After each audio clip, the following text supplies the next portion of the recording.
حدیث نور کو جس محدث نے اپنی کتاب میں روایت کیا ہے کہ وہ شخصیت کوئی عام شخصیت نہیں، وہ کوئی عام محدث نہیں، بلکہ وہ امام مالک کے شاگرد ہیں، امام احمد بن حنبل کے استاد ہیں، امام بخاری اور امام مسلم کے استاد الاستاد ہیں، حافظ الحدیث ہیں۔ وہ کون ہیں؟ حضرت امام عبد الرزاق ابو بکر بن حمام رحمت اللہ تعالی علیہ ہیں، جنہوں نے اپنی کتاب مصنف، جو آپ کی حدیث کے موضوع پر کتاب ہے، مصنف عبد الرزاق، اس میں آپ نے حدیث نور ذکر کی ہے کہ حضرت جابر بن عبداللہ انصاری رضی اللہ تعالی عنہ نے بارگاہ رسالت میں عرض کی، یا رسول اللہ بی ابی انت و امی، اے اللہ کے رسول میرے ماں باپ آپ پر قربان ہوں، اخبرنی عن اول شیء خلقہ اللہ تعالی قبل الاشیاء، یعنی یا رسول اللہ مجھے بتائیے کہ سب سے پہلے اللہ تعالیٰ نے کیا چیز بنائی، سب چیزوں کی تخلیق سے پہلے کس چیز کو خلق فرمایا؟ تو نبی اعظم صلی اللہ تعالی علیہ وسلم نے جواب ارشاد فرمایا، قال، آپ نے ارشاد فرمایا، یا جابر، اے جابر،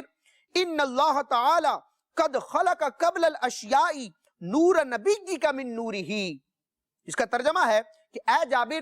بے شک بالیقین اللہ تعالیٰ نے تمام مخلوقات سے پہلے تیرے نبی کا نور اپنے نور سے پیدا فرمایا ہے۔ پھر سرکار علیہ السلام نے آگے اس نور کے مراحل کو ذکر فرمایا۔ آپ نے ارشاد فرمایا، وہ نور قدرت الہی سے جہاں خدا نے چاہا دورہ کرتا رہا، اس وقت لوح و قلم، جنت و دوزخ، فرشتے، آسمان و زمین، سورج و چاند، جن اور آدمی کچھ نہ تھا، یعنی کوئی مخلوق نہ تھی۔ پھر جب اللہ تعالیٰ نے مخلوق کو پیدا کرنا چاہا، اس نور کے یعنی نور مصطفیٰ کے 4 حصے فرمائے،